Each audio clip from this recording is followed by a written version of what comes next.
Alors, une proposition de définition, vous en aurez d'autres, hein, il y en a d'autres qui existent, mais c'est bon. Voilà, donc qui fait la différence. Je vous propose de faire la différence, mais on pourra en discuter entre professionnalisation et développement professionnel. Mais finalement, c'est assez banal, je pense, de le dire quand on regarde un certain nombre de travaux. La professionnalisation au sens des plutôt en disant il y a la logique des dispositifs proposés, c'est-à-dire ce que les institutions, les organisations proposent aux personnes, les dispositifs qu'elles mettent en œuvre, les discours qui sont tenus de promotion et de qui accompagnent la mise en œuvre de ces dispositifs. Et puis de l'autre côté, il y a ce que les individus font, apprennent, comment ils se transforment dans ces dispositifs, ce que je renverrai plutôt au développement professionnel. C'est juste pour ne pas utiliser le même mot pour désigner deux réalités qui, à mon sens, ne sont pas du tout du même registre. C'est-à-dire que on le voit bien aujourd'hui, il y a des évolutions importantes du travail. Il y a des enjeux particuliers qui motivent des institutions pour mettre en place des dispositifs, et puis il y a de l'autre côté des individus qui apprennent des choses, et pas forcément en lien avec ce qui était prévu par les dispositifs, ou parfois totalement en lien. Donc l'idée c'est de faire une différence entre les deux logiques. Je sais pas, voilà. Alors on pourrait dire, en tout cas c'est ce que je vous propose de considérer, que c'est l'articulation de trois éléments finalement.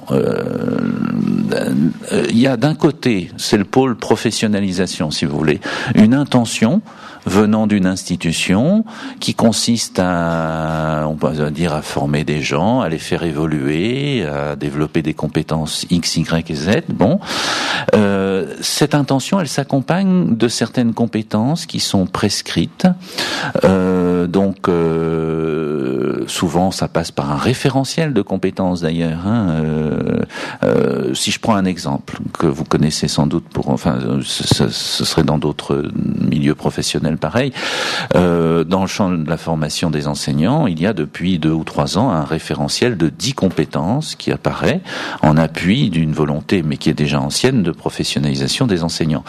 Dans le champ des soins infirmiers, vous avez un référentiel de compétences qui n'est pas très ancien, il me semble non plus, qui a redéfini d'ailleurs le modèle de formation. C'est vrai dans d'autres, dans le champ du travail social, etc. Vous voyez, il y a bien l'idée que derrière l'institution, elle a une idée de ce qu'est un bon professionnel de l'enseignement, du travail social, etc. Et ça se traduit par des compétences qui sont des compétences attendues, prescrites, et qui lui permet de mettre en œuvre évidemment un dispositif particulier pour développer ses compétences. Et tout cela, on pourrait dire, ça constitue ce qu'on pourrait appeler une identité prescrite. C'est c'est l'image que l'institution a de la place du professionnel. Donc ça, c'est plutôt le pôle professionnalisation. Comment elle voit ce qu'est le professionnel en question. Et puis vous avez l'autre pôle, qui est plutôt développement professionnel, où vous avez des individus qui, dans ces dispositifs et à l'extérieur, développent des apprentissages, se construisent, se transforment, et demandent à être reconnus aussi. Et pas forcément pour les apprentissages qui étaient espérés, escomptés par l'institution. Et là, moi, je pourrais prendre plusieurs exemples où il y a vraiment, au moment de la certification et même un peu avant, des débats entre les stagiaires, l'institution. L'enjeu, c'est aussi la reconnaissance d'une place. Et là, on a accès plutôt à ce qu'on pourrait appeler l'identité. Alors là, j'ai mis ça entre guillemets parce que c'est une formule maison. Agi ou vécu, comme vous voulez, c'est-à-dire c'est l'identité qui se construit au fur et à mesure de l'activité et qui n'est pas forcément en cohérence avec l'identité prescrite. C'est là où il y a un troisième volet, c'est le débat ou la transaction. Bon, le débat entre l'institution, le promoteur du dispositif et les personnes. Et c'est vrai que l'enjeu du débat, oui, je m'aperçois qu'il y a une ligne qui barre là. L'enjeu du débat, c'est l'attribution d'une place. Donc finalement, c'est là où je voulais en venir. Quand on parle de professionnalisation, on parle beaucoup de positionnement, de sens, d'identité. Il y a ce qu'on attend de nous, et puis ce que l'on veut faire reconnaître, et au final, la place qui nous est attribuée. Et souvent, quand on regarde un peu les dispositifs, l'outil d'attribution de place, en quelque sorte, c'est l'attribution de compétences. Les gens nous disent, les institutions nous disent, voilà, vous avez telle et telle compétence, je vous donne donc la certification qui vaut labellisation de bon professionnel ou futur bon professionnel. Ça donne la place, en quelque sorte, et l'autorisation d'exercer. Bon, c'est rapidement dit. Je ne sais pas si j'ai... Entre 5 et 8 minutes. Bon, donc... je ne vais pas tout développer dans ce tableau, mais peut-être qu'on y reviendra si ça vous intéresse un peu plus tard ou cet après-midi. C'est le tableau des voies ou des modalités de professionnalisation, de développement professionnel, c'est-à-dire à partir des différents terrains que j'ai regardés. J'ai essayé de repérer des régularités, des différences, et ça donne ça, en quelque sorte. Alors, je vais en développer quelques-unes.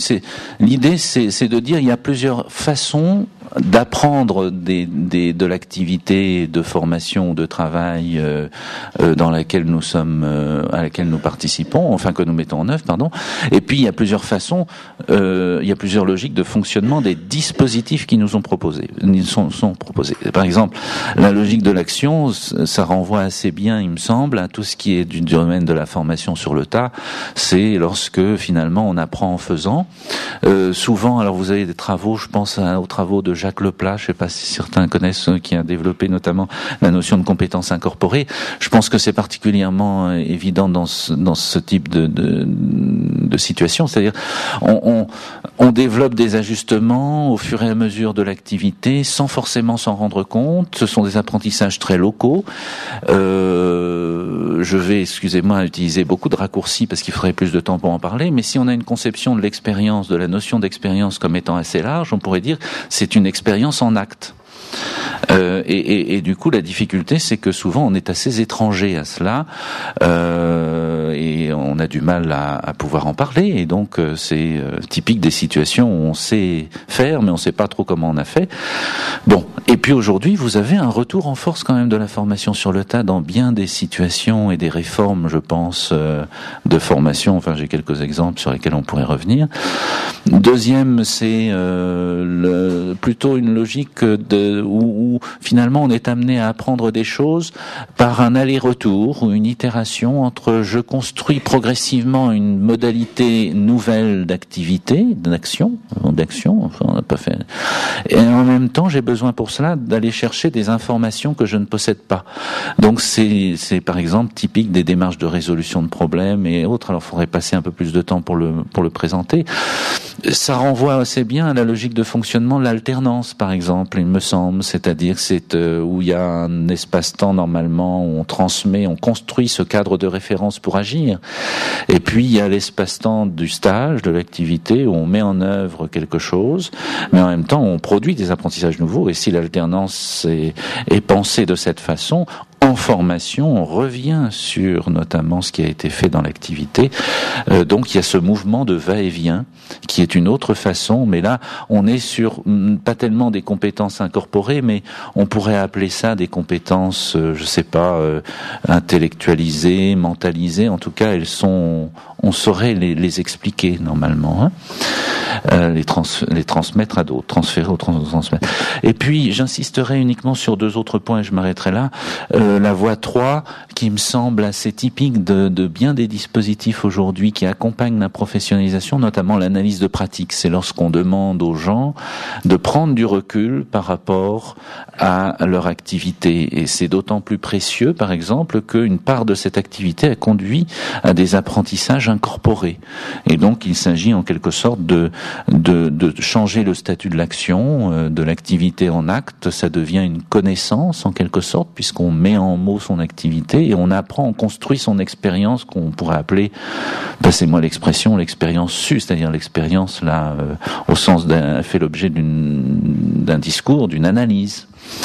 Et c'est vrai que l'analyse de pratique, elle est très fortement sollicitée aujourd'hui, y compris pas seulement pour professionnaliser les personnes, mais aussi les activités. Vous avez des modalités de construction de référentiels, par exemple, à partir de l'activité professionnelle réalisée qui se fait selon ce mode-là. À moins que ces expériences se fassent selon la logique 4, que je ne développerai pas, mais qui consiste plutôt là à développer une pensée en amont de l'activité. C'est-à-dire dire, mais comment est-ce qu'on pourrait travailler ? Vous voyez, là, on est dans une autre... Bon, mais je veux pas... Puis je voulais insister sur la logique 5, qui relève d'une autre modalité qui qui est très présente aujourd'hui, qui relève de l'accompagnement, du tutorat, c'est-à-dire le fait d'apprendre grâce à un tiers. On a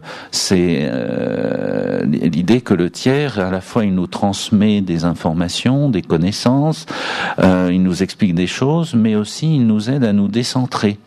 On sait bien que, par exemple, un tuteur, souvent, c'est celui qui dit quelles sont les bonnes façons d'entrer en contact avec les autres collègues dans l'entreprise, par exemple, quels sont les rituels. Donc, il y a quelque chose de l'ordre du positionnement local dans l'entreprise, mais aussi de la construction de son identité. Bon, tout ça est rapidement dit. Il ne faudrait pas considérer que ces six voies ou ces 6 logiques sont séparées. Ce que je ne vais pas avoir le temps de le dire, mais on l'abordera à un autre moment peut-être, c'est qu'en réalité, il y a des combinaisons. Et on sait que certains apprentissages nécessitent des combinaisons entre les voies. En 2 mots, par exemple, le positionnement professionnel, on l'a vu dans une recherche, il nécessite que l'on passe dans certains métiers par une expérimentation sur le terrain pour que ça fasse sens au moment où on l'aborde en formation, par exemple formation magistrale ici, et qu'on l'aborde aussi en analyse de pratique. Et si on le laisse uniquement dans le champ de l'expérience, l'immersion dans l'activité, c'est pas suffisant, il faut pouvoir le réexploiter. Mais si on l'aborde en formation magistrale trop tôt, ça ne fait pas sens, vous voyez. Donc on est souvent dans des apprentissages qui nécessitent des combinaisons de ces voies, et pas dans nécessairement dans un cloisonnement. Voilà, mais je pense qu'il faut que je m'arrête ici. Merci.